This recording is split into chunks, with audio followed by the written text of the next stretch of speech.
cumpliendo la gran comisión de nuestro Señor Jesucristo de, por tanto, ir y hacer discípulos a todas las naciones, enseñándoles que guarden todas las cosas que os he mandado. Ayer les dijimos, hermanos, que Martín Lutero estuvo en el año de 1521 en la dieta de Worms. La dieta es un juicio que le estaba haciendo, no es que le pusieron una dieta de comida, ¿verdad? Sino un juicio muy serio, donde querían condenarlo y matarlo realmente. Ahí estaba el Papa León, ahí estaba Carlos V, ahí estaba Federico, estaba, bueno, toda la cúpula de gobierno. Y fue cuando le preguntaron que si él se retractaba y él dijo, no me voy a retractar, no me voy a retractar. Si no me convencen a la luz de la escritura, y esa declaración de Lutero, hermano, fue clave. Pero cuando él salió de ahí, probablemente por ahí, eso fue supuestamente el 18 de abril de 1521. Y ese tiempo, hermanos, después Lutero regresaba a su tierra, a Wittenberg, y fue secuestrado por el emperador, por el príncipe, y lo llevaron al castillo de Wartburgo. Ahí estuvo un tiempo encerrado, ahí lo protegió el príncipe, porque si no lo iban a matar. Y estando ahí empezó a escribir un himno. ¿Se acuerdan que una de las cosas que dice, que nos compartió ayer el pastor Alan, es que una de las cosas que trajo la reforma fue la participación de la gente en el culto público, en cuanto al canto, a la adoración, a alabar al Señor? Antes eso no se hacía en el culto público. Y luego entonces empezó a cantarse. Lutero también fue músico y ahí compuso un canto que fue el caballo de la reforma, Castillo Fuerte. Y yo creo, hermanos, que no podemos celebrar la reforma protestante estos 503 años sin cantar Castillo Fuerte. Y vamos antes de darle el tiempo al pastor Alan, a cantar este canto. Algunos quizás ni saben que existe este canto, algunos quizás nunca lo han cantado en su vida, pero eso fue el canto que Martín Lutero escribió. A propósito, hermanos, quiero decirles que en ese tiempo Martín Lutero tuvo una tremenda opresión espiritual del mal, satánica, en cuanto al ataque que tenía de la gente del pueblo, a alguna gente del pueblo, del papado, de la Iglesia Católica, de incluso algunos gobernantes. Entonces él sentió una opresión, y como yo lo dije ayer, solamente por la gracia de Dios es que no mataron a Lutero. Y él cuenta la historia que un día sentía tanto el ataque del diablo que casi lo sentía ahí, atacándolo personalmente, y agarró su tintero y lo estrelló en la pared como para golpearlo. Y él escribió este canto, Castillo Fuerte, y está también basado en el Salmo 46, y cuando estaba ahí protegido en ese castillo. Hermano, ¿qué tal si me acompañan a cantar este canto? Vamos a ver, Pablito, por favor.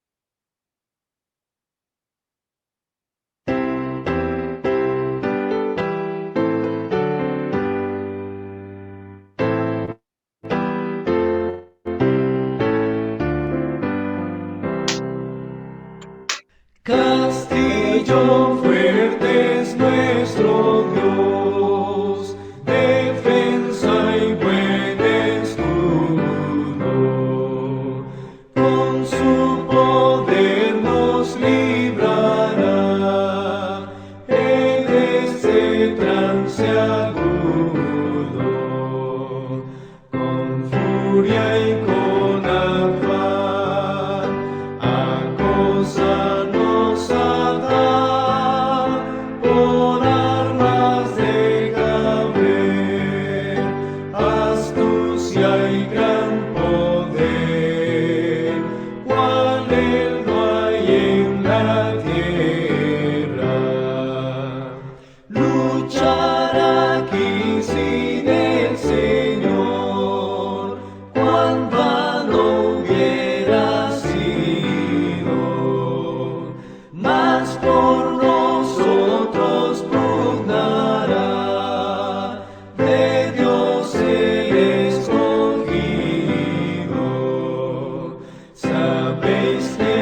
sin destruirla dejará, aunque mal de su grado.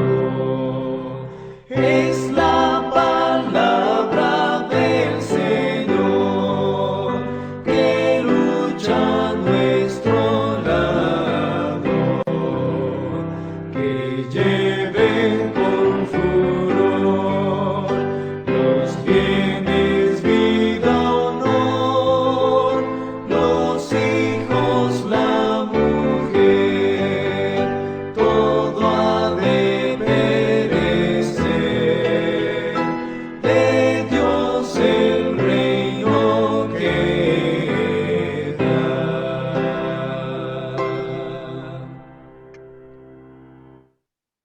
Tremendo canto, hermanos. Un canto hermosísimo. Nos llena de emoción. Un hombre con tanto valor. Y ahora tenemos a otro hombre de valor, nuestro querido pastor, el doctor Alan Perdomo, que nos va a exponer la palabra. Alan, bienvenido. Dios te bendiga, hermano. Gracias, pastor. Muy buenos días a todos.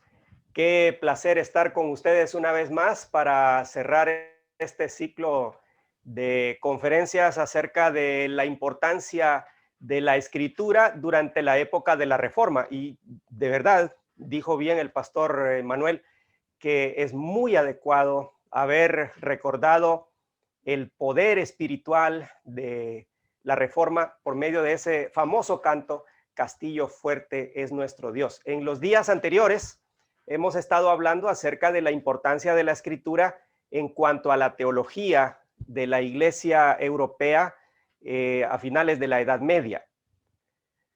Sí, ese redescubrimiento de la gracia del Señor siendo comunicada solamente a través de la fe. Fue una lucha titánica, fue una lucha fuerte. Anoche hablamos acerca de la importancia social de la escritura y el impacto que hizo en toda la sociedad europea de aquel tiempo, una sociedad de estamentos muy, muy rígidos, pero que esa idea refrescante del sacerdocio universal de todos los cristianos vino como a pues estremecer las bases mismas, no solamente de la iglesia, sino de toda la sociedad europea. Sin ninguna duda, la Reforma marcó unos cambios muy grandes en la cultura. Hoy vamos a hablar de la importancia espiritual y uno diría, bueno, vamos a estar en terreno más conocido, en terreno más seguro, en terreno más cómodo para los evangélicos, porque nos gusta hablar mucho sobre espiritualidad. La espiritualidad es un tema que está de moda. Y sin embargo, creo que necesitamos hacer, igual que en la época de Lutero, Calvino, Zwinglio y los demás reformadores, necesitamos hacer ajustes importantes de acuerdo a lo que la Escritura nos enseña. De hecho, quiero que empecemos un poco hablando acerca de cómo fue que la Europa de la Edad Media desarrolló cierta idea sobre la espiritualidad. Y bueno, una de las cosas que marcó mucho la espiritualidad, no solamente la espiritualidad en los cultos, sino en el arte también cristiano, fue la pandemia que se estaba sufriendo. Europa sufrió el impacto fuerte de la pandemia de la peste negra. Esta imagen proviene de la época, más o menos, uno de los brotes más intensos en el siglo XIV, unos 200 años antes de Martín Lutero. Y ahí, bueno, ustedes pueden ver eso, no refleja a cabalidad lo que era, porque la verdad es que la piel se le ponía negra a las personas y de ahí el nombre de la peste negra. Se ha especulado mucho acerca de lo que era esa enfermedad. Una de las teorías más aceptadas es que era transmitida a través de las ratas que venían en los barcos. Ustedes saben que en Europa en esa época era una época de descubrimientos y conquista de territorios allá en ultramar. Y sin embargo, venían entonces esas ratas, es una de las teorías más aceptadas. Murió muchísima gente. Algunos hablan, los más pesimistas hablan de que la mitad de la población murió. ¿Se pueden imaginar ustedes la mitad de la población? Otros más optimistas dicen que entre un tercio y algunos más optimistas dicen que un cuarto, pero igual un cuarto de la población, siendo más optimistas, un cuarto del total de la población falleció.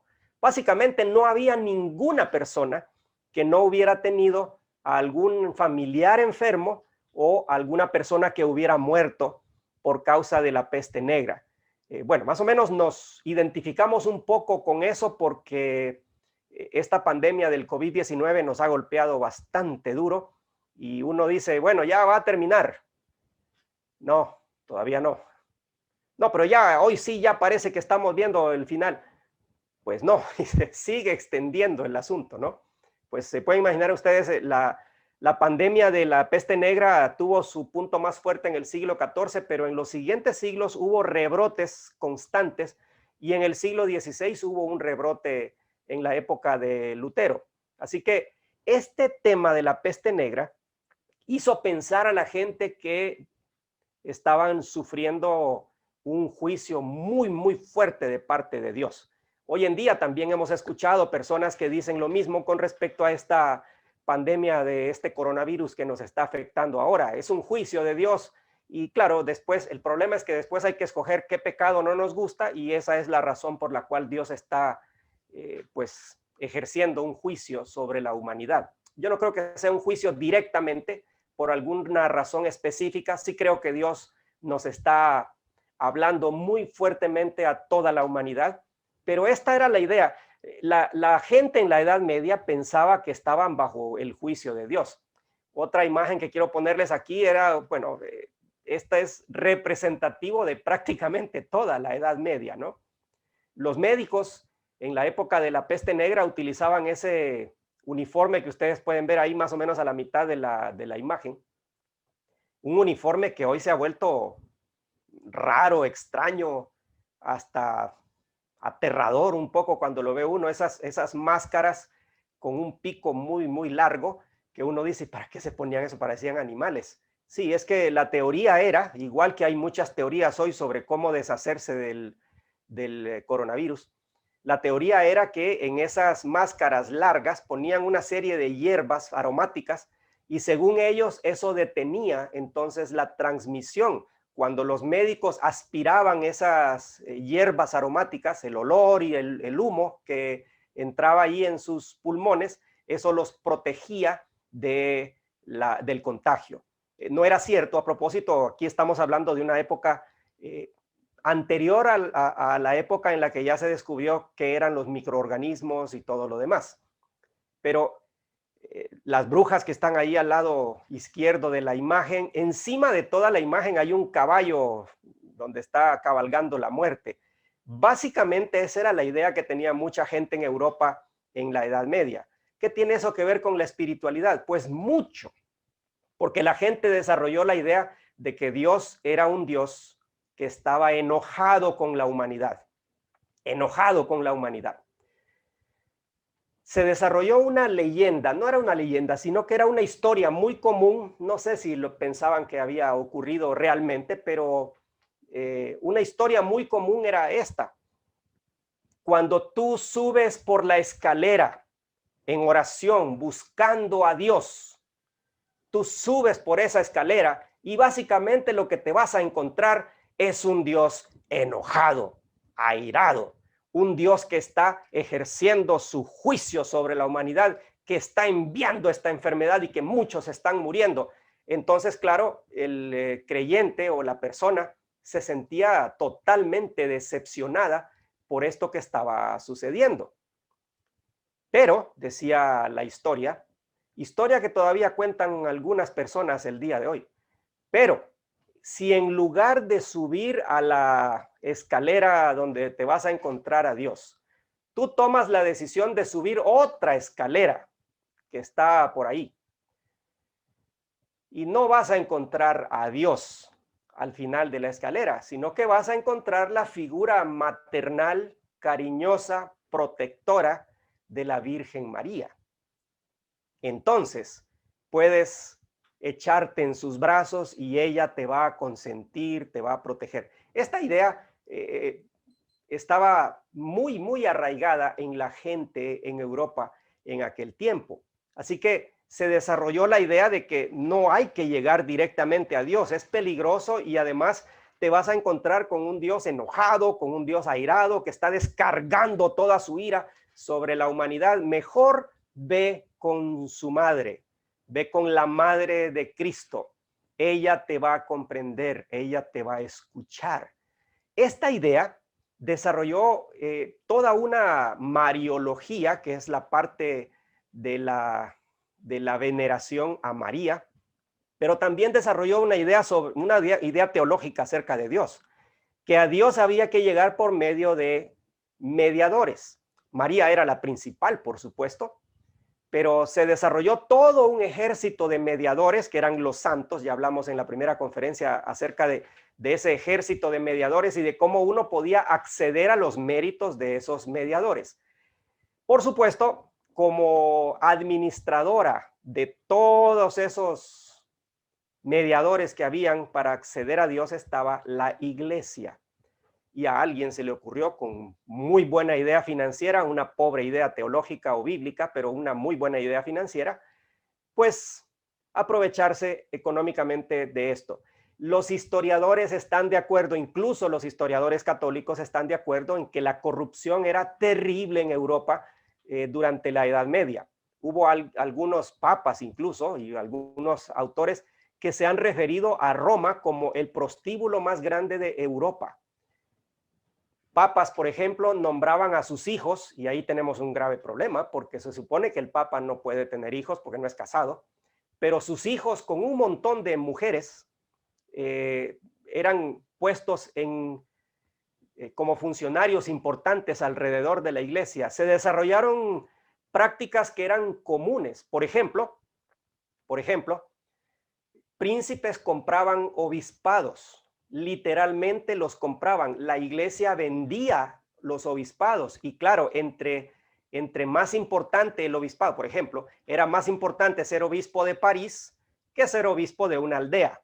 Era más importante ser obispo de Londres en Inglaterra que ser obispo de un pequeño pueblo. Entonces, claro, esos obispados como París, como otras ciudades importantes, eran mucho más caros. Pero los príncipes se peleaban unos con otros para buscar esto. Y era algo aceptado, no es correcto, pero la iglesia llegó a acostumbrarse a este tipo de prácticas. A propósito, todo nuevo obispo tenía que mandar el 100% de los diezmos y las ofrendas a Roma directamente. Después del primer año, las ofrendas y los diezmos eran administrados por el obispo. Ahora, ¿se pueden imaginar ustedes la cantidad de veces que cambiaban de obispos? Era un muy buen negocio, era una muy buena idea financieramente hablando. Así que la gente empezó a decir, no hombre, yo no puedo confiar en ciertas personas porque veo que, bueno, a final de cuentas, me llevan a un Dios que está enojado, que está airado. Tengo que buscar a María, pero ni modo. Tengo que buscar a María por medio de sus intermediarios directos, que son los obispos, y hay que pagar. Por todo eso hay que pagar. Los historiadores, repito, están de acuerdo en que estas prácticas corruptas ocurrían a lo largo y ancho de toda la cristiandad. Muchos intentos se habían hecho por corregir el problema, pero no fue sino hasta la llegada de los reformadores que esto se corrigió. Ahora, ¿qué tiene todo esto que ver con la espiritualidad? Bueno, tiene mucho que ver. Veamos, la pregunta básica que yo estoy poniendo aquí en cuanto a la espiritualidad es ¿por qué adoramos a nuestro Dios? Esta era la idea que algunos pues necesitaban responder. ¿Por qué adoramos a nuestro Dios? Y aquí está la respuesta que daban en ese tiempo. Adoramos a nuestro Dios porque necesitamos calmar su ira. La idea de que había un Dios enojado, airado, que había desatado toda su furia sobre la humanidad, estaba presente. Entonces, claro, ¿cómo lo podemos calmar? Participe usted en la misa, participe en las ofrendas y entonces eso va a calmar la ira de Dios. Claro, todo el tema de los mediadores, y los mediadores iban desde María hasta el sacerdote del pueblo, ¿verdad? Y se desarrolló esta idea de una espiritualidad de muchos méritos humanos. Yo tengo que trabajar tengo que hacerle promesas a Dios. Todavía hoy es muy admirable, y esto no lo puedo criticar porque es muy admirable la manera en la que algunos son tan devotos a Dios, a la Virgen y a los santos. No estoy de acuerdo que lo hagan así, pero no puedo menos que admirar esa devoción. Ya quisiéramos algunos de nosotros evangélicos tener ese nivel de devoción, de decir, por ejemplo, si tú sanas a mi hijo, entonces yo voy a ir de rodillas por todo el pueblo hasta la catedral, y hay mucha gente que lo hace así. El problema no es tanto ese nivel de devoción. Pobrecita la gente expresa su devoción a Dios de esa forma y es admirable, repito. Pero el problema es que eso Dios no lo pide. Dios no lo pide. Y aquí es donde está el asunto de la espiritualidad. Esta espiritualidad me lleva a adorar a Dios para calmar su furia, para calmar su ira y para hacer méritos delante de Él. Para hacer méritos delante de Él. Yo puedo decir, como dice aquí abajo, que había mucho temor y poco amor por Dios. El mismo Lutero dijo en varias ocasiones, yo no podía amar a ese Dios, lo odiaba con toda la pasión de mi alma, porque me mostraba que yo era pecador, y tenía razón, yo era pecador, pero estaba enojado con ese Dios. Y esa era la espiritualidad de la Edad Media. Ahora, ¿en qué sentido la Reforma Protestante vino a hacer un cambio? En este sentido, fíjense bien. Vamos a ver en qué punto la Reforma reaccionó. La Reforma y Lutero comenzaron a hablar de un Dios distinto, de un Dios de gracia. La misericordia y la gracia de Dios no eran populares en ese tiempo. Era muy popular hablar de juicio, de ira, de enojo y de hacer méritos y de cumplirle a Dios lo que le habíamos prometido. Pero Lutero y los demás reformadores después vinieron a hablar de un Dios misericordioso. Vinieron a hablar de un Dios que está dispuesto a relacionarse con los seres humanos, no tanto por el miedo, no tanto por cumplir con los ritos y las ceremonias de la religión, sino que quería tener una relación personal con cada uno. Lutero comenzó a conectar la vida diaria con la espiritualidad, cosa que no ocurría así en la Edad Media. Mucha gente se acostumbró a tener una doble vida. De hecho, muchos cristianos tienen todavía una doble vida. Soy ingeniero y el domingo voy a la iglesia. Así es como pensamos nosotros. Y claro, si yo soy ingeniero y sale un proyecto, entonces, bueno, la iglesia va a tener que entender que yo tengo este proyecto, ¿no? Y así a todo nivel. Soy estudiante universitario. Bueno, hermano pastor Manuel, no voy a poder llegar, oye, porque esta semana tengo exámenes en la universidad, entonces, y claro, el pastor Manuel va a tener que entender, porque claro, esta es su vida verdadera. O sea, su participación en el club, y ese club se llama la iglesia, va a tener que esperar, porque hay cosas más importantes, por supuesto. Hoy en día no es tanto el cumplir con la religión como en la época medieval, sino esa doble vida que llevábamos. Y por supuesto, la Biblia estaba alejada de todo este tipo de cosas. Necesitamos recordar uno de los pasajes más contundentes del Nuevo Testamento, se los pongo acá. Tito capítulo 2, versículos 11 al 13. Un texto que muchos estudiosos han dicho que es el texto clave de la carta del apóstol Pablo a Tito. El texto más teológico de la carta. El resto de la carta tiene muchas instrucciones para distintos grupos, los ancianos, las ancianas, los jóvenes, las señoritas. Pero aquí en este pasaje, Pablo parece que establece su base teológica de todo lo que está diciendo. La gracia de Dios se ha manifestado para salvación a todos los hombres. ¿Cuándo se manifestó? Cuando Cristo vino y murió por nosotros. Pero después aparece algo aquí que fue una de las cosas que recuperó la Reforma Protestante. Enseñándonos. Ahora, enseñándonos, ¿quién? ¿Quién nos enseña? Pues, miren, en la escuela dominical a uno casi como que lo programan para decir que siempre la respuesta es Dios o Jesús. Así que lo más seguro hoy va a ser decir, ¿quién nos enseña? Dios nos enseña, dirían los niños de la escuela dominical. y casi nunca se va a perder si uno dice Dios o Jesús, ¿verdad? Pero en este caso no es exactamente Dios. Si seguimos la lógica gramatical del pasaje, quien nos enseña aquí es la gracia de Dios. La gracia de Dios se ha manifestado enseñándonos. ¿Cómo se ha manifestado? Bueno, se ha manifestado dándonos la salvación, pero también la gracia de Dios se ha manifestado enseñándonos. ¿Y qué nos enseña la gracia de Dios? O sea, Dios nos enseña a través de su gracia en este pasaje.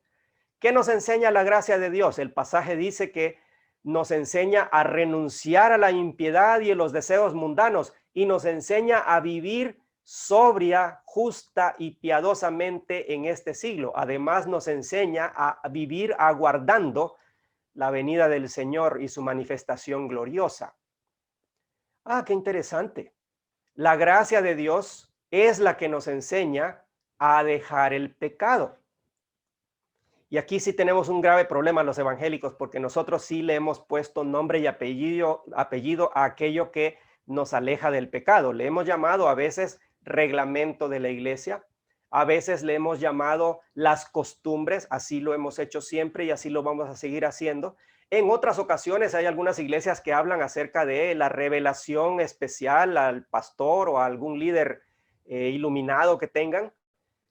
Y ese es el problema, que en ese sentido no nos hemos apartado radicalmente de las ideas que habían en la Edad Media. En la Edad Media la idea era, ¿cómo puedo yo calmar la ira de un Dios que está enojado? Bueno, de ofrendas, participe en los ritos, en las ceremonias, vaya de rodillas de este lado al otro, cumpla con este tipo de cosas. Y repito, es admirable, no quiero decir aquí que es una cosa, pero es inútil, es inútil.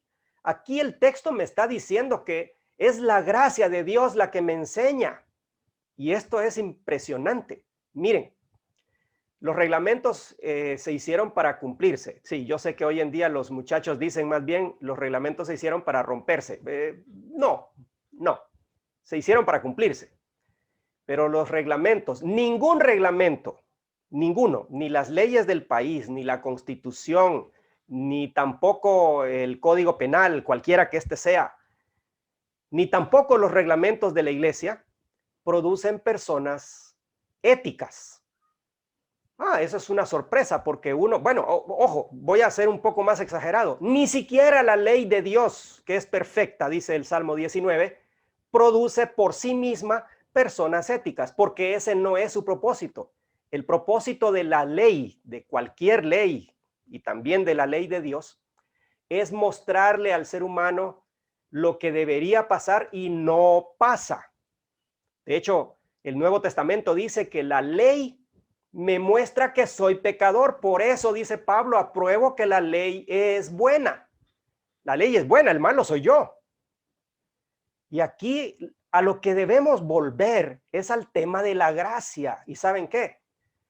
América Latina, en parte por la historia que ha tenido, en parte por los errores que nosotros mismos hemos cometido, América Latina no entiende qué significa la gracia de Dios. De hecho, no creo que sepa qué significa la gracia en términos generales. O sea, intelectualmente sí, pero en la práctica pocas personas hemos experimentado la gracia de una manera tan evidente como Dios quiere que la experimentemos. La gracia de Dios es la que me enseña a renunciar a la impiedad. ¿Qué tal si el día de mañana todas las iglesias, no estoy sugiriendo nada, pero qué tal si el día de mañana todas las iglesias le dijeran a todos los hermanos, hermanos, usted puede hacer lo que se le ronque la gana, que ya nadie lo va a criticar. Todo está permitido en esta iglesia. Y algunos dirían, oh, qué iglesia de mente más abierta. Entonces, claro, usted está ya reaccionando en este momento. No, ¿cómo vamos a decir eso? Claro, porque siempre tenemos la idea de que hay que controlar de alguna manera a los hermanos. Es que, miren, la meta no es llegarles a decir, hagan lo que se les ronque la gana. No, esa no es la meta. Pero la meta es que cada uno de nosotros tome una decisión, no porque está calmando la ira de Dios, no porque estamos haciendo méritos delante de ese Dios, no, sino porque amamos a Dios y porque dependemos de su gracia, porque es la gracia la que me enseña a abandonar las cosas malas. Es imposible que tengamos cámaras todo el día vigilando a los hermanos de la iglesia a ver qué programas de televisión están viendo, qué páginas de internet, en qué páginas de internet están navegando. No podemos, no se puede. Entonces, ¿qué hacemos? Hay que enseñar, hay que modelar a vivir basados en la gracia de Dios. Que sea la gracia la que me enseñe a renunciar, que sea la gracia la que me enseñe a decir no a aquello que no me conviene. Si el teléfono celular es un problema para mí, la gracia de Dios me puede ayudar a renunciar a ese teléfono celular. Si el Facebook me es un problema porque me ha metido en problemas de chismes y de envidias, entonces es la gracia de Dios la que me va a ayudar a renunciar a esa impiedad que en mi caso es el Facebook y a vivir sobria, justa y piadosamente con un equilibrio que se manifiesta en mi vida diaria. De hecho, lo que nosotros como creyentes debemos hacer no es decir, soy un maestro de secundaria y además voy a la iglesia El Molino. No, eso no es lo que debe pasar. Lo que debe de salir de nuestros labios y en nuestra mentalidad es, soy un hijo de Dios y además a propósito soy maestro de secundaria. ¿Entienden? Todo lo que yo hago es parte de mi espiritualidad, de mi relación con Dios. Todo es espiritual. Cuando usted está reclamándole a sus estudiantes, si es maestro, por ejemplo, usted lo hace bajo el criterio de que usted es un hijo de Dios y que está dependiendo de la gracia. Cuando usted, si es un carpintero, está haciendo una mesa, usted está haciendo una mesa para la gloria de Dios. Y aquí es donde Lutero nos ayuda mucho, porque él dijo, según yo les mencioné el día de ayer, la muchacha que ordeña la vaca lo puede hacer para la gloria de Dios. Tiene toda la razón. La vida diaria es parte de mi espiritualidad. Es muy conocida la relación que había entre Lutero y la oración, por ejemplo. Él dijo estas palabras: cuando no oro un día, Dios lo sabe. Cuando no oro 2 días, el diablo lo sabe. Cuando son 3 días, la gente lo empieza a notar. En otra ocasión, Lutero escribió: hoy tengo un día demasiado ocupado. Necesito dedicar 1 hora más a la oración antes de comenzar este día. Nosotros hacemos exactamente lo opuesto. Hoy tengo un día demasiado ocupado. Señor, entiéndeme que no voy a orar el día de hoy. Pero la espiritualidad de los reformadores era una espiritualidad, a diferencia de la espiritualidad católica de su día, una espiritualidad que lo inundaba absolutamente todo. Absolutamente todo. Pasemos a la iglesia contemporánea. ¿Cuál es el estado de la iglesia contemporánea en relación con lo que estamos diciendo en este momento? Bueno, miren, hoy en día tenemos cosas parecidas a la Edad Media, pero cosas distintas. Hoy en día nosotros vivimos bajo el criterio de que Dios tiene que estar a nuestro servicio. Casi nadie va a decir estas palabras: Dios está a mi servicio y Él tiene que hacer lo que yo diga. Casi nadie. Pero todos tenemos esta actitud en algún momento de nuestras vidas, o casi todos la hemos tenido en algún momento. Casi todos hemos estado dispuestos a reclamarle a Dios y a decirle: Señor, yo me he estado conectando a todos los cultos. ¿Qué pasa que no me concedes esta petición? Y aún nos preguntan a los pastores: ¿por qué si yo he sido fiel, Dios no me concede tal deseo? No decimos deseo, decimos petición, pero al final de cuentas es lo mismo. Este es un genio que está a mi disposición. ¿Qué pasa? Que no me funciona. La vida cristiana no funciona porque Dios no funciona para mi propia conveniencia. Esto nos ha llevado también a una espiritualidad supersticiosa, una espiritualidad que abre la Biblia en el Salmo 91 y así creemos que Dios nos va a proteger del coronavirus. Y no es así. No es así. Usted puede abrir el Salmo 91, recitarlo todos los días, pero si no guarda la distancia física, si no se lava las manos y si no guarda todas las medidas de seguridad, usted se va a contagiar. Y no es porque Dios falle, no. No es porque, ay, debí haberme puesto la ropa que tenía cuando me dediqué a Cristo en aquel culto de la iglesia. No, esas son puras supersticiones. No es así. A propósito, ofrendar tampoco nos libra de, problemas en la vida, problemas de enfermedades o dificultades. No, porque nuestra espiritualidad no está basada en lo que me convenga o no me convenga. Nuestra espiritualidad está basada en una relación íntima, viva, dinámica con el Señor. A propósito, muchas de las canciones, hoy en día ya no le tenemos tanto temor a Dios y tal vez ese sea el problema. En las otras conferencias he mencionado que ha habido paralelos entre el mundo medieval y el mundo actual. En este sentido somos distintos, pero aquí hay un problema más bien. Hemos pasado de un terror demencial a Dios en la Edad Media a un enamoramiento simplón. Y hay algunas canciones que nosotros cantamos en nuestras iglesias que hablan acerca de estar enamorado del Señor con una franqueza y con una ligereza tan grande como que si se tratara de un amor adolescente. Este no es un amor adolescente, es un amor profundo, el amor más maduro que podemos tener con cualquier persona en todo el universo.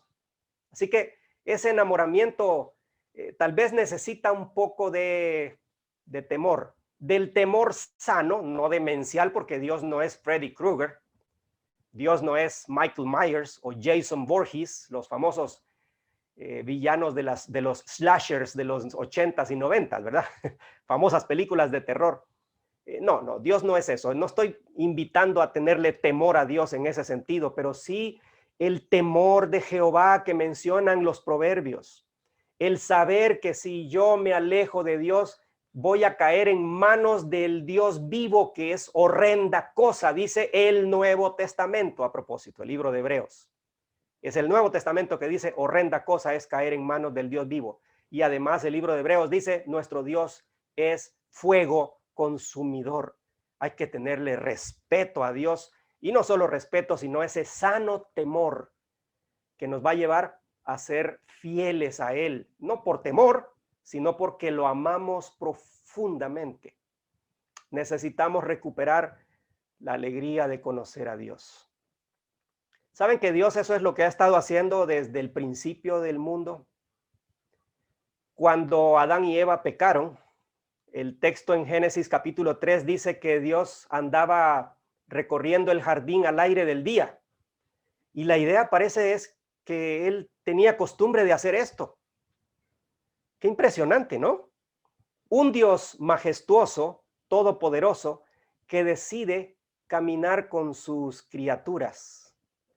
Y luego el resto de la Biblia dice que algún día ellos serán su pueblo y él será su Dios y habitará junto con ellos. Lo dicen los profetas, lo anuncia el Nuevo Testamento en 2 Corintios capítulo 6 y ve realizada esa promesa el libro de Apocalipsis, cuando dice que entonces, he aquí el tabernáculo de Dios entre los hombres y ellos serán su pueblo y él será su Dios. Ahora sí.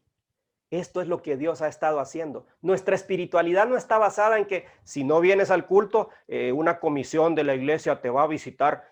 No. Y nosotros le recetamos a la gente, Hebreos 10:25, no dejando de conectarnos, de congregarnos. Es que ahorita es de conectarnos, ¿verdad? Como algunos tienen por costumbre. Sí, pero el versículo anterior dice, ¿por qué es que no debemos dejar de congregarnos? Porque esta es mi familia, porque esta es la gente que me estimula al amor y a las buenas obras. Esta es la gente que me enseña a amar más a Dios de manera práctica en mi vida. Impresionante. Necesitamos recuperar la belleza de las disciplinas espirituales. Hay que orar no porque voy a romper el récord de oración. Si usted quiere ayunar, hágalo, pero no para demostrarle a los demás cuán espiritual es, sino porque su relación con Dios es viva, dinámica. Para mí el vivir es Cristo y el morir es ganancia, dijo el apóstol Pablo en el libro de Filipenses. Y en ese sentido necesitamos recuperar toda esa belleza que tienen las disciplinas espirituales, el ofrendar, el reunirnos con otros, el orar, el leer la Biblia, es parte de esa relación constante, viva y dinámica con nuestro Dios todos los días. ¿Cómo terminó la Reforma protestante? Bueno, la Reforma propuso un nuevo esquema de culto, por ejemplo, con una mayor participación de la gente. La Reforma protestante propuso que la vida cristiana fuera llevada a la vida práctica, pero al final, lamentablemente, las iglesias evangélicas protestantes, sobre todo las denominaciones grandes que hoy están muriendo, propusieron un esquema tan rígido, a veces más que el de la Edad Media. Siempre seguía siendo una espiritualidad de vigilancia, una espiritualidad de méritos, cuando no debe ser así.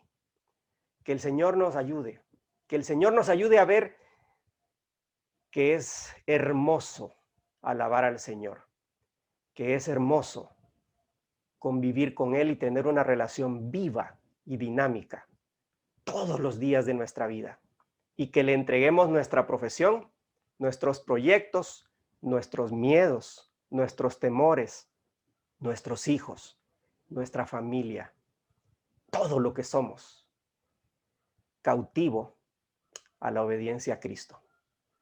Vamos a orar. Señor, muchísimas gracias por este pasaje de tu palabra de Tito capítulo 2, por el ejemplo que nos da de cómo tu gracia es nuestra maestra, que nos enseña a vivir más allá de los reglamentos, más allá de las reglas, las leyes que son necesarias y buenas, pero que no son suficientes, sino que debemos depender de tu gracia, vivir por la gracia tuya, cada día, cada paso que yo doy. Gracias por el ejemplo de Lutero y por su compromiso contigo, no solamente con los ritos, con las ceremonias, sino contigo. Gracias, Señor, porque durante la Reforma hubo un avivamiento, hubo una recuperación de esta espiritualidad que lo abarca todo, como es tu voluntad y como nos enseña tu palabra. Síguenos bendiciendo, Señor, y que cada día, cada decisión que tomamos, cada alimento que comemos, cada plan que hacemos, cada decisión en nuestra vida sea entregada a ti porque somos tus hijos, porque te amamos y porque disfrutamos servirte y obedecerte. En el nombre de Jesús. Amén. Amén. Muchas gracias, hermanos. Pasamos a un tiempo de preguntas. Antes de pasar, vi ayer en el chat un par de preguntas que quiero adelantar en este momento, ya que estamos en ese tiempo de preguntas. Alguien preguntaba sobre el libro Babilonia, Misterio Religioso. Y ahí, bueno, se propone que la Iglesia Católica proviene de las religiones de misterio del Medio Oriente y tal y tal. Miren, no quiero decir que todo eso es mentira, no quiero decir eso, pero no es exactamente así. O sea, hay que tener mucho cuidado con la información que proviene bueno, una teoría de conspiración tan grande. Sí, es cierto, algunas cosas es probable que vengan de allá, pero otras no. Otras fueron desarrolladas al principio con buenas intenciones y se fueron mezclando con prácticas paganas.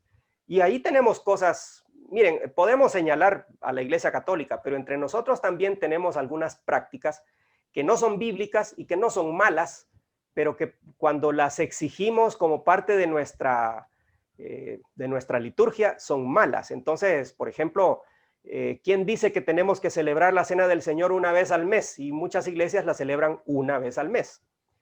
Bueno, en ningún lugar dice, solamente dice Jesús cada vez, Pablo dice, cada vez que lo hagan, háganlo de esta y esta forma, pero solo dice cada vez que lo hagan, no dice cada cuánto.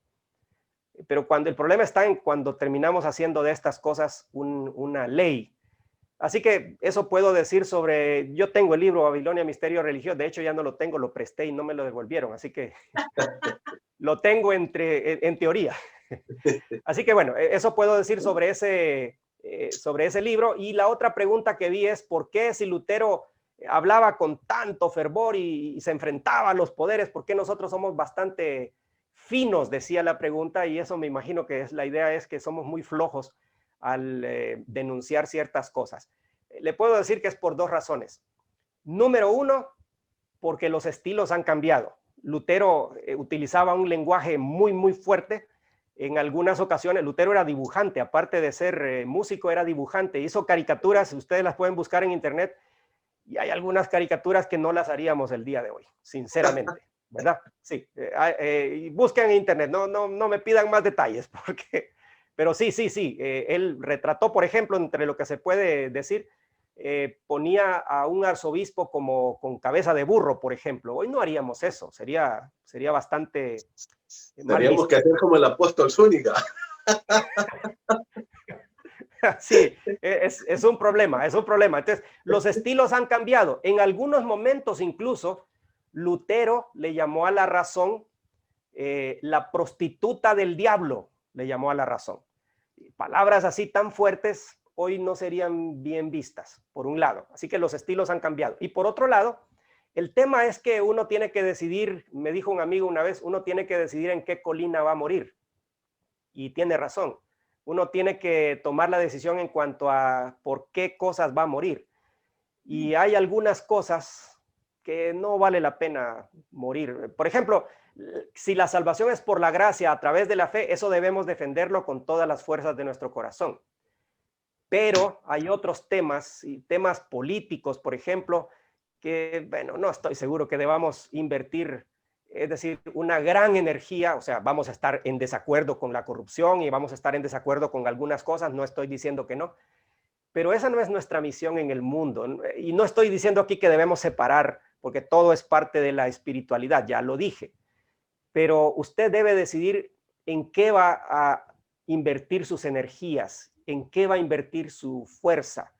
Y por eso Lutero decidió.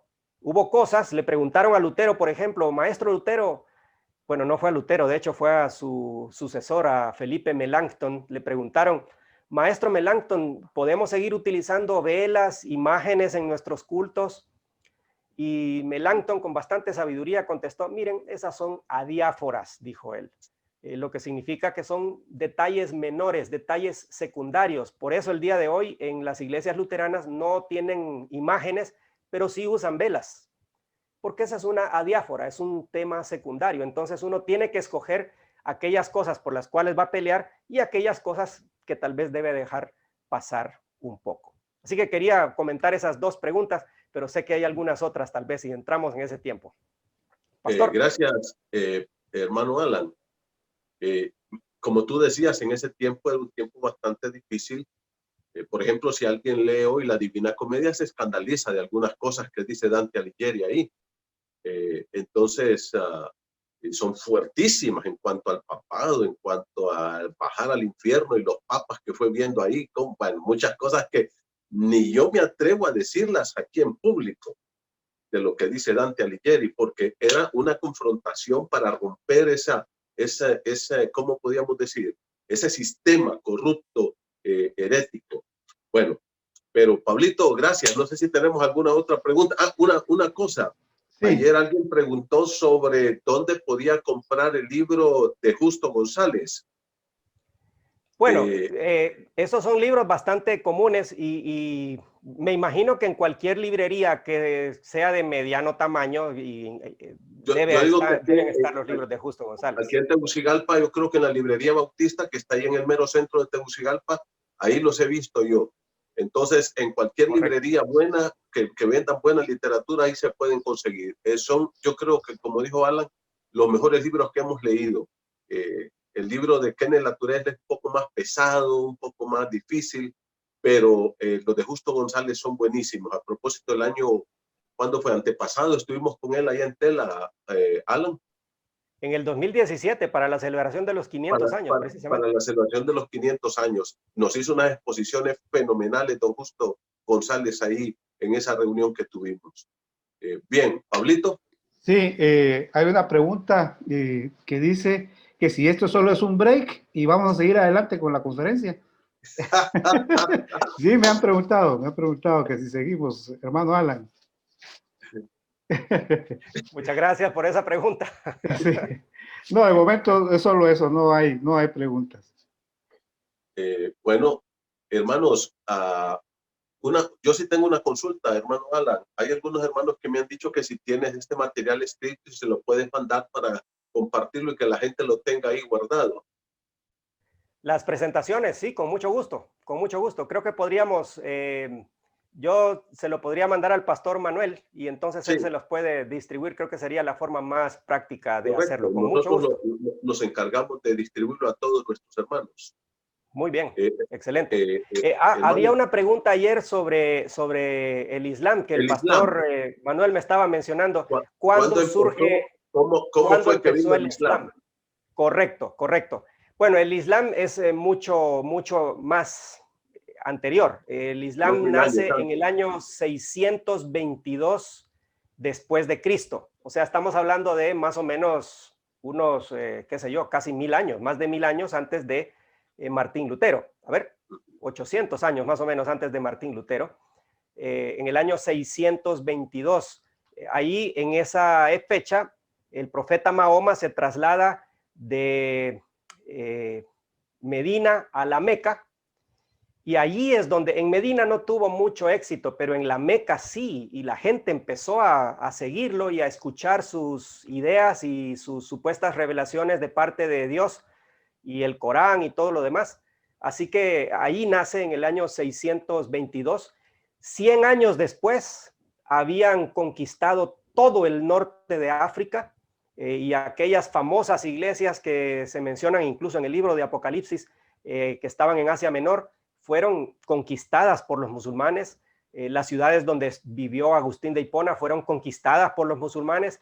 Y hay que decir esto porque también hay que decirlo, que muchas ciudades vieron a los musulmanes como libertadores, porque ya no soportaban la corrupción y el peso de tanto impuesto de la iglesia en ese tiempo.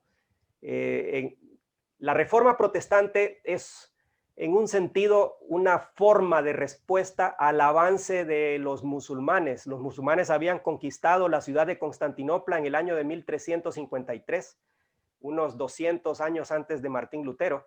Así que sí, eran, en la mente de los europeos había una gran preocupación porque los musulmanes conquistaran todo el resto de Europa. Así que más o menos esa es una historia básica de cómo los musulmanes llegaron a conquistar. De hecho, tiene que ver con América porque los europeos querían ir hasta China a traer especias y ahí estaban en medio los musulmanes, así que en vez de ir por ahí, trataron de ir por el otro lado, por el mar, y en lugar de llegar a China, llegaron a América. Esa es un poco la conexión también con el continente americano. Así que espero haber respondido a esa pregunta sobre el Islam de manera que se pueda saber cómo fue la historia.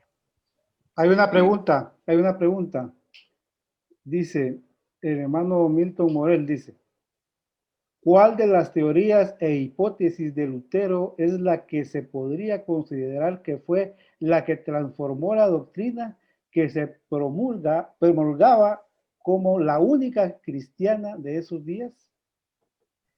Bueno, miren, es muy complicado decir una. Uno lee las 95 tesis y de hecho entre las 95 tesis, él, como mencionábamos ayer, él menciona que el Papa tiene su lugar correcto. O sea, al principio él pensaba que el Papa tenía un lugar. Él estaba quizás hasta validando la institución papado, aunque estuviera en contra del Papa de ese momento. Es como que si a ustedes les dijeran de la noche a la mañana, les dijeran, la iglesia bíblica El Molino es falsa. O sea, de entrada ustedes dirían, no, hombre, ¿quién está diciendo? Qué tontería la que están diciendo. Después, ¿y por qué lo dice? Porque dice que la iglesia del Molino es falsa. Por esto y esto y esto. Y lo que usted haría de entrada no es, pues me voy de esta iglesia y fundo mi propia iglesia. De entrada no haría eso. De entrada trataría de escuchar las razones por las que alguien dice semejante cosa. Y si acaso en algo, sí, tal vez en esto tengan razón, me imagino que usted se acercaría a los líderes y les dijera, fíjense que están comentando esto, que cómo estamos en este tipo de cosas. Pues más o menos, les pongo esta ilustración un poquito ridícula para algunos quizás, pero para que ustedes vean cuál era la intención de Lutero. La intención de Lutero no era, bueno, me voy y hago mi propia cosa. sino que la intención de Lutero era reformar la iglesia, y en ese sentido, pues, todo lo que él escribió, más importante que las 95 tesis, aunque este es uno de los documentos más leídos en toda la historia, son los libros que él produjo en 1519, unos 2 años después de publicar las tesis. Él publicó unos 3 libros, entre un montón, porque Lutero escribió bastante, pero escribió, por ejemplo, La libertad cristiana, un excelente libro. Escribió un discurso a la nobleza alemana, haciendo énfasis en que los nobles alemanes debían apoyar las ideas reformadoras. Allí vemos a un Lutero que ha entendido un poco mejor las implicaciones de sus ideas. De hecho, unos 10 años después, los príncipes alemanes estaban, muchos de ellos, de acuerdo con las ideas de Lutero. Así que, pero si usted me pusiera a escoger, creo que las 5 solas representan bastante bien la manera en la que la reforma protestante hizo un impacto sobre la iglesia. Sola escritura, sola fe, sola gracia, solo Cristo y solo a Dios sea la gloria. Ese es un resumen que se ha utilizado para decir cuál fue el impacto principal de la reforma sobre la iglesia. Pero usted puede leer las 95 tesis hoy en internet, a muchas no les va a entender porque hay que entender un poco el contexto. En una de las tesis dice Lutero, por ejemplo, todo aquel que diga que las indulgencias apostólicas son falsas, sea anatema. Y uno dice, bueno, y no es que estaba en contra de las indulgencias, pues. Sí, pero es que él habla de las indulgencias apostólicas, no las de la iglesia, sino las de los apóstoles. La indulgencia es el perdón de los pecados. Entonces, todo aquel que diga que las indulgencias de los apóstoles, es decir, del Nuevo Testamento, son falsas, sea anatema, dice él. Pero estas indulgencias que tenemos en la iglesia, esas sí hay que volárselas. Entonces, más o menos para que usted entienda que habían varios temas que estaban ahí pendientes en ese tiempo. Yo creo que tú dijiste algo muy importante, hermano Alan, y es que cuando Martín Lutero, y eso todos lo sabemos a través del estudio de la historia, ese día clavó sus 95 tesis, no fue una oposición a la iglesia romana, no fue un ataque a la iglesia romana, no fue querer salirse de la iglesia romana, sino que ahí lo que él estaba pretendiendo era primero una discusión teológica a la luz de la Biblia y de lo que dice Roma. Y luego entonces fue que empezó el movimiento, que él no lo planificó, que él no era algo que lo pensó y lo ideó y lo dijo, aquí nos vamos a ir, sino Dios lo fue llevando en esa dirección. Y él lo que quería era que la Iglesia Católica regresara a las Escrituras. Es más, él ni tan siquiera pensó nunca en salirse. Después fue que él se vio orillado a esto. Pero yo creo que ese es un punto importante. Bien dicho, muy, muy bien dicho. Y así es la historia. Repito lo que dije ayer, la historia es como es y no como nosotros quisiéramos que hubiera sido. Pero muy bien dicho, pastor. Excelente, excelente. Amén. Hay otra pregunta de la hermana Ismari Lara. Dice, ¿cuándo nace la Iglesia Católica como tal? Con adoración de los santos y todas sus creencias. De nuevo, no se puede establecer una fecha muy específica. Muchos de estos asuntos fueron muy lentamente. En el siglo VIII, por ejemplo, es un siglo importante para la Mariología, por ejemplo. Antes del siglo VIII hay una que otra leyenda sobre María, pero es en el siglo VIII donde comienza una mayor adoración, veneración, dirían ellos, no dirían adoración. La adoración solo es para Dios, dice la Iglesia Católica. Para María y los santos es veneración. Hay 3 tipos de culto, dicen ellos. La tría, que es solo para Dios, que es la adoración. La hiperdulía, que está reservada solamente para María. Y la dulía, que es para los santos. Así que todo eso se fue poco a poco. Y miren, el diablo es experto en meter cosas en la iglesia poco a poco. Uno no se va dando cuenta, pero ciertas prácticas uno las va aceptando y uno ahora está bien dispuesto a criticar a la Iglesia Católica, pero aún entre nosotros están pasando cosas también poquito extrañas, sobre todo con ofrendas, diezmos y ese tipo de cosas, y hay que tener muchísimo cuidado. Entonces, no se puede dar una fecha. la primera persona que mencionó la palabra Iglesia Católica fue uno de los discípulos del apóstol Juan, Ignacio de Antioquía. Según los registros históricos, fue el primero en usar la frase Iglesia Católica. Estamos hablando del siglo II, apenas, muy, muy temprano. La palabra, la frase es una frase correcta en ese sentido. Así que hay muchos detalles. Cuando se estableció la veneración a María, por ejemplo, se estableció un poco tarde. Ciertos dogmas marianos, el último fue promulgado en 1950, la Asunción de María, apenas en 1950, a mediados del siglo XX, fue establecido. Así que es un proceso largo de distintas cosas que ocurrieron a lo largo de la historia. Más o menos en el siglo V ya tendríamos al obispo de Roma como el obispo principal al que todos los demás obispos obedecen. Así que depende del tema, hay que ver distintas fechas en ese sentido.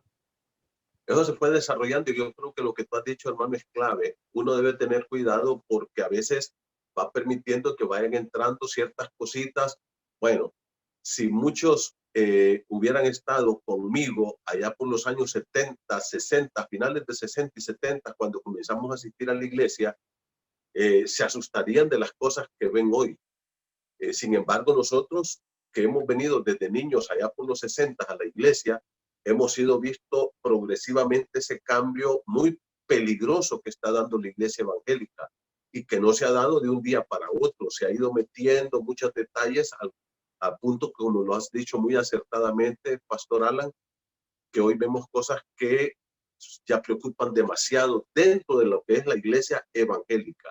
Y a veces somos buenos para apedrear allá, pero no para evaluarnos nosotros y que la historia nos enseñe a evitar esos errores que ya pasaron en el pasado. Hermano, bueno, dice Medardo, pregunta, ¿somos los evangélicos fruto de la reforma de Lutero? Sí, efectivamente, sí. Somos fruto de la reforma de Lutero, claro, claro. Claro, la división que ha habido dentro de las iglesias protestantes es grande, grande, grande. O sea, hoy en día casi es imposible seguirle la pista a todas las denominaciones y grupos evangélicos que hay. Los católicos nos señalan, de hecho, porque estamos demasiado divididos, dicen ellos. Pero más bien eso podríamos verlo como parte de la diversidad del pueblo de Dios. Hoy en día en América Latina, si usted quiere ir a una iglesia bastante alegre, con danzas y todo eso, puede ir. Y si quiere ir a una iglesia bastante tradicional, donde solo se utilice, bueno, donde no se utilicen instrumentos musicales, también la hay. Así que eso puede ser parte de la diversidad del pueblo de Dios. Pero sí, efectivamente, por eso somos llamados protestantes todavía. No somos llamados luteranos ya. Nos gusta más el término evangélico incluso, precisamente por el énfasis en la evangelización y en el evangelio que se ha dado, sobre todo en generaciones anteriores. Hoy estamos perdiendo un poco ese énfasis en lo evangelístico y en la centralidad del evangelio y de las escrituras, y eso debe preocuparnos, porque hoy ser evangélico en algunos círculos incluso es sinónimo de ser una persona que está estafando a la gente. Así que tengamos muchísimo cuidado con eso, porque ser evangélico debemos rescatar y mantener la integridad del nombre evangélico y del nombre cristiano, ¿verdad? En ese sentido. Pero sí, la respuesta rápida es sí, somos producto como iglesias de la Reforma Protestante. Amén. Edith Aguilar, han mencionado que hablar de Lutero es hablar también de la historia de Alemania, debido a la Reforma. ¿Hay alguna estadística o algo por el estilo en cuanto a la población cristiana en ese país? Me imagino que sí, yo no lo tengo a mano, no lo tengo a mano. Ahora, la verdad es esto, la historia siguió avanzando y en los siguientes siglos el luteranismo en Alemania fue muy fuerte, llegó a ser la religión oficial del Estado alemán y creo que ahí estuvo el problema. Es decir, las iglesias reformadas, no solamente luteranas, sino también calvinistas, se volvieron iglesias estatales. Los pastores llegaron a ser funcionarios estatales. Y es un problema siempre que pasa eso. Yo creo que el poder de la iglesia cristiana es un mensaje, el mensaje del evangelio, y no tanto la cantidad de influencia política, económica o religiosa que nosotros tengamos, sino el poder de un mensaje, el mensaje del evangelio. Lo que pasó en los siglos después es que el luteranismo se volvió hacia el liberalismo y hay muchos, con base en lo que Lutero dijo, que nadie me puede, que no es correcto ir en contra de la conciencia y que me tienen que convencer con la palabra de Dios, con base en eso hubo muchos que pues se volvieron hacia el liberalismo. Si mi conciencia me dice que los primeros 5 libros de Moisés no los escribió Moisés, pues es por ahí donde me voy, ¿verdad? Por eso digo, el diablo es experto en agarrar buenas ideas y torcerlas y darles vuelta después. Entonces hoy la iglesia luterana en Alemania es una iglesia fuerte, sigue siendo fuerte, fuerte en el sentido de dinero, en el sentido de influencia política, pero el cristianismo en general en Europa está declinando, el verdadero cristianismo, pero hay muchos cristianos verdaderos y muy devotos y muy sinceros, hay un remanente fiel, pero básicamente sí hay bastantes problemas en ese sentido, no solo en Alemania, sino también en toda Europa, ¿verdad? Hermano Jorge Maldonado pregunta, ¿quién tiene la autoridad de llamar a una persona santo? Bueno, la Biblia enseña que todos nosotros somos los santos. Pablo le escribió a los corintios, si no me equivoco, y les escribió a los santos y fieles en Cristo Jesús que están en Corinto. En Galacia también les escribe a los santos y fieles. Así que la Biblia nos llama santos a todos. Santos no en el sentido de que seamos perfectos, sino en el sentido de que somos separados por Dios para un propósito específico. Ahora, en la Iglesia Católica, sí, todo el proceso de canonización es un proceso largo, donde hay una investigación y hay que buscar milagros y hay que declarar. Aquí cerquita en El Salvador tenemos un santo. Hoy se habla, por ejemplo, de la posibilidad de beatificar y canonizar a Sor María Rosa aquí en Honduras. Así que entonces será un proceso que la Iglesia Católica sigue. Hay un abogado del diablo, le llaman ellos, que es el encargado de investigar si todo esto es cierto y ponerse casi del lado de que no es cierto. Así que, bueno, ahí ellos tienen su propio proceso y para ellos la santificación y la beatificación es otra cosa distinta, pero bíblicamente todos los hijos de Dios somos santos en Cristo Jesús, no por nuestros méritos, sino por los méritos de Cristo y por haber sido separados en Cristo Jesús para un propósito específico de Dios. Juanra 14 dice, ¿qué determina hoy en día que alguien sea nombrado un apóstol? Esa es una pregunta, pues una muy buena pregunta, creo yo. Pero aquí eso es un problema porque no existe un concilio entre los evangélicos por definición, no tenemos concilios así, no hay un papa evangélico. No existe semejante cosa, así que son autoproclamados. En algunos momentos, miren, yo creo que la palabra apóstol significa pastor exitoso en la mente de ellos. O sea, cuando un pastor tiene una iglesia grande, una mega iglesia y además tiene ministerios radiales, televisivos, para mí el peligro de todo esto es la búsqueda del poder. Esa es la verdad. Y hay un grupo de apóstoles que entre ellos se van nombrando. Ahora en Guatemala, yo estaba en Guatemala cuando se declararon los apóstoles de todo el país y varios de ellos declinaron la propuesta de ser llamados apóstoles. Y mis respetos para esos hermanos, ¿verdad? Porque fueron en contra de una corriente que es muy fuerte, que les da mucho prestigio. Pero básicamente es eso. Y además está mezclado con la supuesta restauración de todos los dones a final de los tiempos, dicen ellos, y que se restauró el don de la alabanza y el don de la profecía y el don del apóstol. Sí, pero eso es muy, muy discutible, porque los apóstoles en el Nuevo Testamento tenían autoridad sobre toda la iglesia. Pablo actúa con autoridad apostólica en un par de ocasiones, pero hoy, con todo el respeto y el cariño que me merecen estos hermanos, sí, pero ellos no tienen autoridad sobre toda la iglesia, perdonen. Tendrán autoridad sobre algún grupo de iglesias, pero en ese sentido sí son como autoproclamados y después ellos mismos proclaman a otros y más o menos así funciona el asunto, ¿verdad? Dice, ¿qué opinión tiene sobre el Papa actual y más que es latinoamericano? Mire, siempre es importante que en una de las religiones más importantes del mundo, como es el catolicismo, esté un latinoamericano. Es como latinoamericano, no como evangélico, sino como latinoamericano, yo digo que es un honor. Es como que si hubiera un latinoamericano que llegara a ser secretario general de la ONU. Es un privilegio para Latinoamérica y es un lugar de influencia para el continente latinoamericano. Es admirable.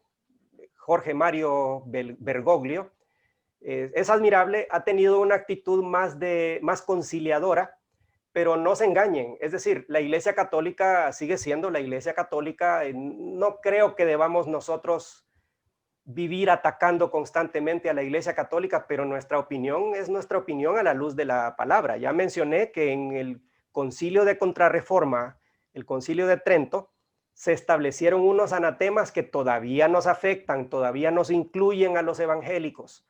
El anatema sobre aquellos que dicen que la salvación, por ejemplo, solo es por la gracia a través de la fe y que las buenas obras no ayudan. Hay un anatema sobre nosotros por creer eso, y yo creo todavía eso, y los que somos evangélicos creemos en eso todavía. Los que creen, dicen ellos, que no todos los libros que tenemos en las Biblias católicas son inspirados por Dios, sean anatemas. Bueno, igual yo estoy ahí porque no creo que los libros de Macabeos, Judith, Eclesiástico, Sabiduría sean inspirados por Dios. Entonces, bueno, ahí hay diferencias entre nosotros, hay diferencias todavía muy graves, pero no creo que debamos pelear una guerra religiosa en estos tiempos. El Papa, de hecho, uno de los gestos que hizo fue que caminó, eso fue muy publicitado, los periodistas lo siguieron, fue caminando de ahí de la sede de Roma a una pequeña iglesia pentecostal que queda a varias cuadras de la sede, nada más y nada menos que de la Iglesia Católica. Entró, saludó a los hermanos lo saludaron, se dirigió a ellos, les dijo que deberíamos ser hermanos, no sé qué. Yo digo que esas son cosas positivas, pero no debemos lanzar las campanas al vuelo y decir, bueno, ya estuvo, ya todo se arregló, porque no es así. Hay serios asuntos, sobre todo bíblicos y teológicos, que necesitamos repasar, ¿verdad? Y no es solamente este tipo de gestos que son positivos para que no haya una guerra religiosa, por supuesto. En la época, aquí en Latinoamérica, los evangélicos nacimos y crecimos bajo un tinte fuertemente anticatólico. Los institutos bíblicos tenían 3, 4, 5 clases de anticatolicismo. No se les llamaba así, pero sí, se examinaban todas las teorías de la Iglesia Católica y se preparaban los estudiantes para atacar esas ideas. Bueno, yo creo que tenemos otro tipo de enemigos hoy más fuertes, como la secularización o como otros tipos de ideas que necesitamos prepararnos también para enfrentarlas. En ese sentido, mi opinión es algo positivo para el continente latinoamericano, pero no es que las cosas van a mejorar en gran medida mientras no hablemos acerca de la naturaleza de la salvación, cómo se transmite la gracia de Dios. Esos son temas claves y fundamentales en cualquier diálogo que en el futuro haya en ese sentido. Pregunta Carla López, ¿son los católicos salvos? ¿Son los evangélicos salvos? Buen punto. Mire, los evangélicos no son salvos por ser evangélicos, hermanos. Y los católicos tampoco son perdidos por ser católicos. Voy a decirlo así, el sistema de la Iglesia Católica no es un sistema que facilite la salvación y no tiene serias fallas, sobre todo en relación con la doctrina de la salvación, el sistema católico. Pero si yo conozco a un católico, no puedo juzgar su corazón y decir, miren, yo estoy convencido que más de algún católico que haya confiado en Cristo para su salvación y solo en Cristo, recordando la reforma, solo Cristo, sola fe, sola gracia, pues esa persona es salva, porque la Biblia dice que es salva, pero no por ser católico, ni por ser no católico, ni por ser evangélico tampoco, sino porque creyó solo en Cristo para su salvación. Ese es el punto. Ahora, el sistema católico es un sistema que está con ciertos vicios históricos y teológicos ahí adentro, con el que no estamos de acuerdo, definitivamente. Pero más allá de la denominación, creo que es un tema de la fe puesta solo en el sacrificio de Cristo por fe, y somos salvos por la gracia de Dios. Juanra 14 pregunta, ¿a partir de qué año es que se empezaron a ver salir tantas denominaciones de la iglesia evangélica y por qué surgen tantas? Miren, es parte de la libertad, queridos hermanos. Es un precio que hay que pagar por la libertad de interpretar la escritura. El sacerdocio universal de los cristianos, que incluye el privilegio de interpretar la Biblia por nosotros mismos y quitarle ese privilegio exclusivo a la iglesia, como piensa la Iglesia Católica, parte del precio que hay que pagar es que surjan distintas interpretaciones. Y las interpretaciones son una parte importante de la razón por la que han surgido distintas iglesias. De ahí hay otras razones históricas, razones hasta personales, distintos temas que han hecho que distintas iglesias surjan. ¿Es parte de la libertad? Sí, es parte. ¿Es un mal necesario? Quizás, tal vez. Lo que yo pienso, escribí un artículo una vez que se llamaba "Ya no necesitamos más iglesias". Y un amigo me dijo, ¿no crees en que se deban fundar nuevas iglesias? Yo le dije, ya no has leído el artículo, ¿verdad? Pues no, me dice, pero el título. No, le digo, es que el título lo que dice es que si ya somos parte de la única iglesia de Cristo, ya no necesitamos más, no necesitamos otra. En lo fundamental debemos recordar, esto lo dijo Agustín de Hipona, en lo fundamental tengamos unidad, en lo secundario libertad y en todas las cosas caridad, dijo, o amor, dijo Agustín de Hipona. Y en ese sentido es cierto. ¿Somos hermanos con los bautistas? Sí. ¿Somos hermanos con la mayoría de pentecostales? También. ¿Somos hermanos con los de la sala evangélica? Pues también. Algunas cosas son diferentes, pero son cosas secundarias. Pero lo que nos une es esa confianza en la salvación solamente por la gracia a través de la fe. Y eso nos hace a todos ser evangélicos. Si alguien empieza a enseñar otro tipo de cosas con respecto a que hay un cuarto miembro de la Trinidad, como dicen en algunas iglesias, por ejemplo, o que hay que dar todo lo que yo tengo a esta iglesia, y ese tipo de cosas ya nos empiezan a incomodar, ¿verdad? Pero esa es la razón. ¿Y a partir de qué año? Bueno, casi desde el inicio. Lutero habló con Zwinglio unos 2 años después de clavar sus tesis, y tuvo una plática con Zwinglio y bueno, al final no se pusieron de acuerdo en cuanto a la cena del Señor, y Zwinglio le ofreció la mano y le dijo, bueno, démonos la mano como hermanos, y Lutero le quitó la mano y le dijo, no, yo no me voy a... Bueno, a partir de ahí fue como la primera división, y de ahí un montón más, ¿verdad? Ni modo. Arminio y Calvino y todos los demás que vinieron después. Dice, Es verdad. Dice, ¿dónde sale el concepto de purgatorio?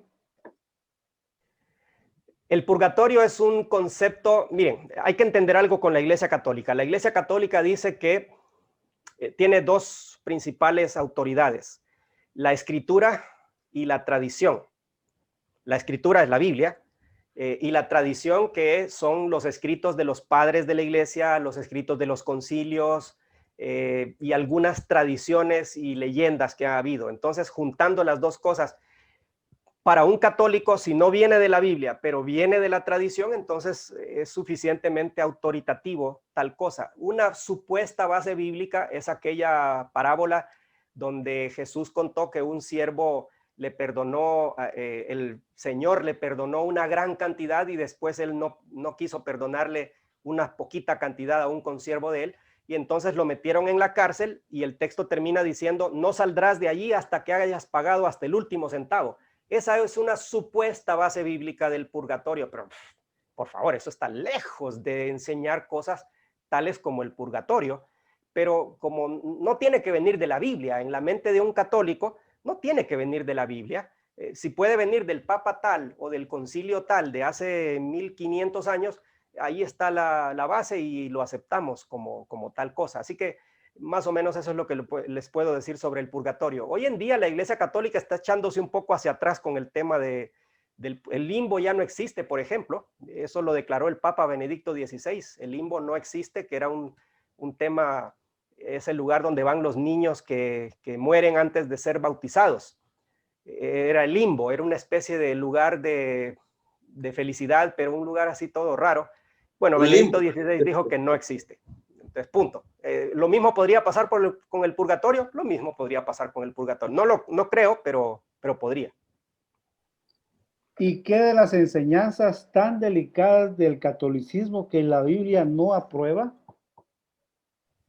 Bueno, no estamos de acuerdo. Por supuesto que no estamos de acuerdo. Y podemos tener diálogos fructíferos con personas, con amigos. Yo lo que digo es que no empecemos una guerra religiosa. Ese es mi punto. O sea, no es que vamos a estar de acuerdo, por supuesto que no.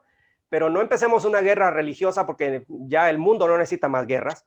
Pero sí las enseñanzas que enseña la Iglesia Católica, lo que enseña la Iglesia Católica, que no está en la Biblia, por supuesto que vamos a decir de forma muy clara que no lo enseña la Biblia y que no estamos de acuerdo. Lo que pasa es que necesitamos tener suficientes bases bíblicas y argumentos como para ponerlas en el diálogo y que las personas lo entiendan. Una de las cosas que yo siempre digo en este punto, hermano Alan, porque hay gente que ha venido a mí a decirme muy contenta, a veces hasta eufórica: pastor, fíjate que mi vecina creía que María nunca había tenido hijos después de Jesús y ya la convencí. Yo le digo, pero ¿qué ganas con eso? O sea, si la persona cree que María tuvo muchos hijos o que solo tuvo a Jesús, eso no la va a llevar al cielo.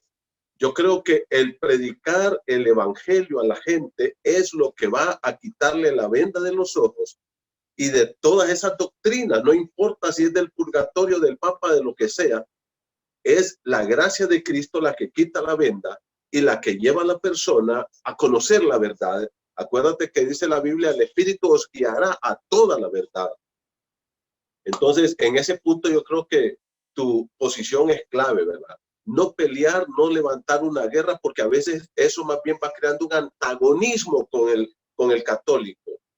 El católico lo que necesita en muchos puntos es la salvación realmente, es que conozca a Cristo y Cristo lo va a llevar a la palabra. Y la otra cosa es lo que los reformadores nos enseñaron, ¿verdad? Mantengámonos en la escritura, en una sana interpretación de las doctrinas bíblicas y la predicación del evangelio. Yo creo que esos son los puntos más claves, hermano, que rescatamos en la celebración de los 503 años de la Reforma. Bueno, eso es todo, hermano. Muy amable. Totalmente de acuerdo. Ya estamos llegando al final, hermanos, porque vamos en las 12. Gracias, hermano. Gracias, hermano. Si hay alguna otra pregunta, Pablito, que sea interesante. No hay. Bueno, entonces, Pastor Alan, gracias de verdad por este hermoso tiempo. No te imaginas cuánto nos ha ayudado, especialmente a todo el pueblo de Dios.